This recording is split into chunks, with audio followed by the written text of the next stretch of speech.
Security Breach Ruin presented the FNAF community with a lot of questions, and I've been trying to answer them. But one surprising one that I didn't think I'd still have after Security Breach was, where the hell is Vanny? In that game, it seemed like she was just underutilized, but in Ruin, I expected to see her at least a little bit. But then I thought I understood why she wasn't here. Assuming the Princess Quest ending is canon, Vanessa, Gregory, and Freddy's head should have been out of the building way before it ever collapsed. But if that's true, then why is there Vanny graffiti all over the ruins of the Pizzaplex? That's what we're here today to solve. So slices, put on your aprons, and let's bake ourselves a theory. Let's start with where we last saw Vanessa, Security Breach. Her fate is heavily dependent on which ending actually brings us to Ruin. But what are those fates? Well, there's three main themes. The first that happens in the bad alleyway ending is that she's alive and well. We see Vanny survive and presumably keep working under Glitch Trap. The second theme is Vanny being confirmed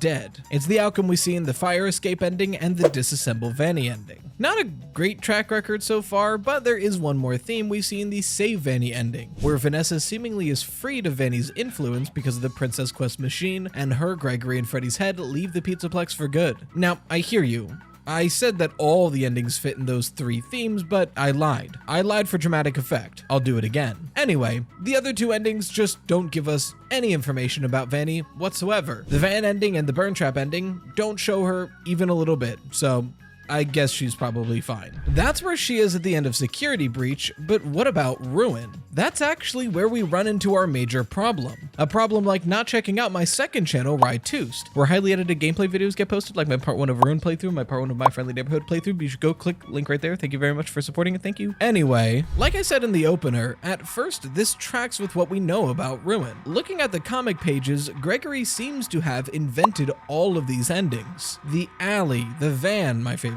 the fire escape, disassemble Vanny, burn trap, all except for one, save Vanny. That's the only ending not drawn by Gregory. But that's not all. We get to see two of the Princess Quest arcade machines, both of them off, one of them toppled on its side with an AR golden sword stuck into it. Even more than that, when we encounter Freddy in Phaser Blast, assuming he is the same one, he's on a pile of staff bots in the same location with the exact same damage on his chest. Also missing his head. Like, everything here points to the Save Vanny Princess Quest ending being canon, which lines up with what we see in Ruin. Vanessa, Gregory, and Freddy's head are nowhere to be found in this Pizzaplex. They're no longer here. They left before everything collapsed. There shouldn't be any traces of Vanessa or Gregory left in that Pizzaplex. At least no traces that are on the ruined part of it, but there are. The first functional staff bot we see, Mask Bot, that gives us the Vanny mask, has been carved and bent into having rabbit ears. Some of the mini music men have been modified to look like little rabbits. Now, sure, this could just be the influence of Afton, he is the rabbit guy after all, but what about Vanny specifically? Something only she would do.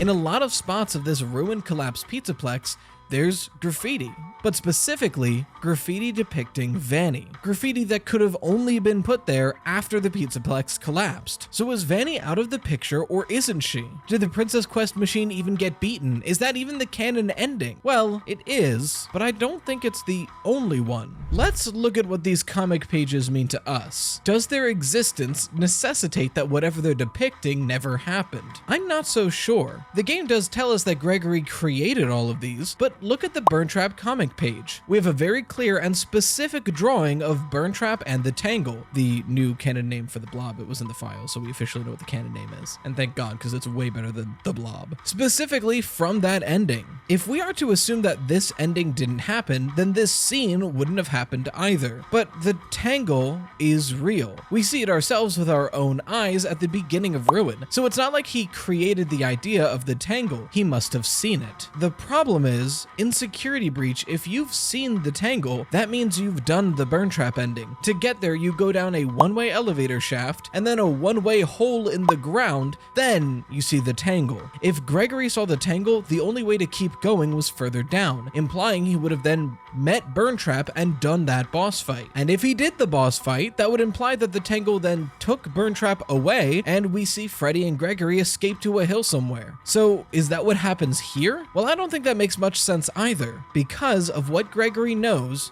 and because of Freddy. Freddy is the most apparent issue here. Even though he now has that prototype stamp on his foot, he is in the exact same position with the exact same damage to his shell. I don't see any reason for this to not be our Freddy. So if we see Freddy here, then he couldn't have been here. Second, in the Burn Trap ending, Gregory beats Burn Trap, then him and Freddy run out of the Pizzaplex immediately and leave there for good. That's fine, we don't see Gregory in Ruin. Him not being at the Pizzaplex makes sense. But in Ruin, he knows about the Mimic, and he knows about M.X.E.S. and all this information that he wouldn't be privy to unless he was in that basement for a while. So he would have had to be down there for longer or have learned it from somebody else. Speaking of someone else, where's Vanessa this whole time? We technically don't have any information whatsoever on Vanessa or Vanny and her whereabouts in the Ruin DLC. There's no evidence of her existing. So does that mean Steelwool and Scott have just moved on from her entirely? I don't think so, because while we don't have evidence of her being here, we have a lot of evidence of her influence over the area. The Vanny styled graffiti, the Vanny mask, the rabbit animatronics. I mentioned previously that while yes, rabbits are primarily a William Afton thing, Vanny herself was very obsessed with rabbits as his follower. But furthermore than that, what could Afton do in the physical world realistically? At least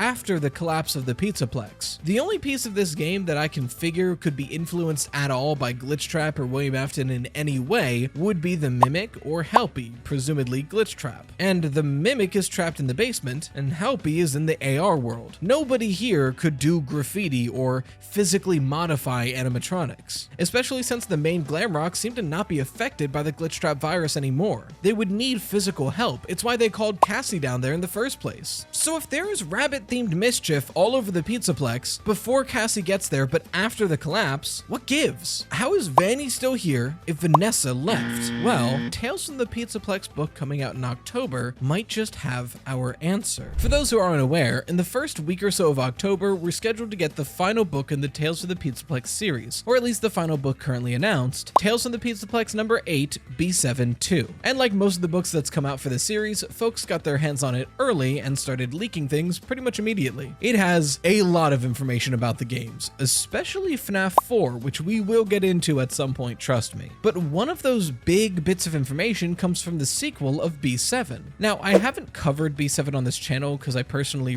really don't like the story. The author has come out and admitted there was no malice or intent or anything like that. Accidentally or not, B7 has some really transphobic themes in it, and I do not want to cover it on the channel. Luckily, I don't even really have to talk about the plot or characters of B7 for what we're here for today. As with the previous book series in the franchise, the most important information here is the rules of the universe we're working in. Like in the Silver Eyes, I don't think the Silver Eyes happened one for one with the games. That's pretty much impossible at this point. Some things might have carried over, but rules like how Remnant works in the universe, very important, something we learned from the books. And likewise, something really important happens in B7 too. The first time I actually saw this mentioned was by GGY or Zarek5 on Twitter, where they went into the repercussions of B7 2. In that story, once our main character Billy finally snaps, he develops this different, strange, not himself personality. But in this sequel, we learn that he's able to separate from that personality as long as it has a vessel of its own, leaving him wholly separated from that darker version of himself. Zarek then extended that logic to Vanessa and Gregory, and I think he's right. But what would that mean for the story? Well, let's look back to Ruin.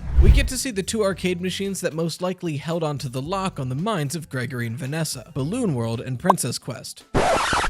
Quick catch up for you non-book readers. It's very likely that before the events of Security Breach, Gregory was actually working with Vanny as Patient 46 under the moniker GGY. For evidence, go to this video. And just as Vanessa's mind was locked inside the Princess Quest arcade machine, it's very likely that Gregory's mind was locked inside the Balloon World arcade machine in the daycare. Check this video for evidence. Anyway, back to it. We know that after you beat the third Princess Quest machine, the rabbit creature screams out and Vanessa is seemingly freed of Vanny, leaving the mask on the ground. I knew with all these ideas going on there was some kind of connection here, but I wanted some kind of other tangible evidence. And that's when I was talking to my thumbnail artist BarBADroid, and he mentioned that if you look at the arcade machines Princess Quest and Balloon World, there's this particle effect of something floating out of it, as if something recently left the machine. These, as far as I'm aware, are the only arcade machines that do this. And then it all fell into place. So bake with me for a moment as I lay out exactly what possibly happened in the lead up to Ruin. Just before Security Breach, either the conscious mind of Gregory or somebody else entirely beat the Balloon World arcade machine. This took GGY out of Gregory and returned it to the Afton-controlled arcade machine, leaving Gregory conscious but groggy and confused. It must have felt like he woke up from a very long sleep just before the game starts. His memory is slowly returning. This is why Gregory struggles with his own name right at the beginning of the game. Then by the end of it, he beats Princess Quest, doing that same service to Vanessa, freeing her. Now recently freed, the three of them leave the Pizzaplex off to better things and try to forget all of this that ever happened. All is not well at the Pizzaplex. From their perspective, those times are behind them. All the personas created under the M.E.C.S or Glitch Trap virus have been destroyed. They're long gone and the Mimic is trapped deep under the Pizzaplex. It's all good, but they didn't kill the infection. They just removed it from themselves. GGY and Vanny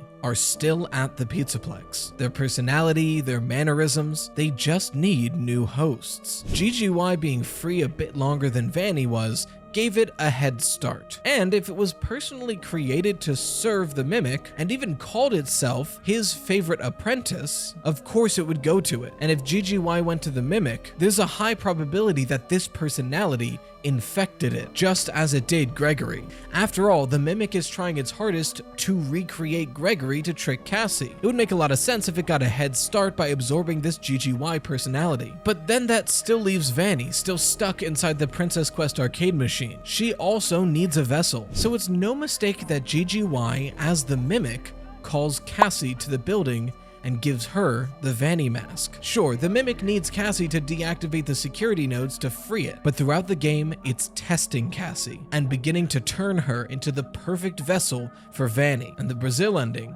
is its final resolution. This feels really solid with the context that the books are giving us, and it tracks thematically with what we've had in the past. Traumatic event breaks into a remnant version and agony version of that person. Now its traumatic event breaks into the darker and normal side of their personalities. It thematically tracks with what we've had in the past. But what do you think? Is this even close? Where do you think Vanny is in this Ruin DLC? Go ahead and leave a comment and let me know. And if you want to know more about what the Brazil ending actually means for the story, you can go ahead and watch this video where I go into it. In the meantime, a huge shout out to the best channel members around, the Dough Risers, and until next time, as always, stay toasty, slices.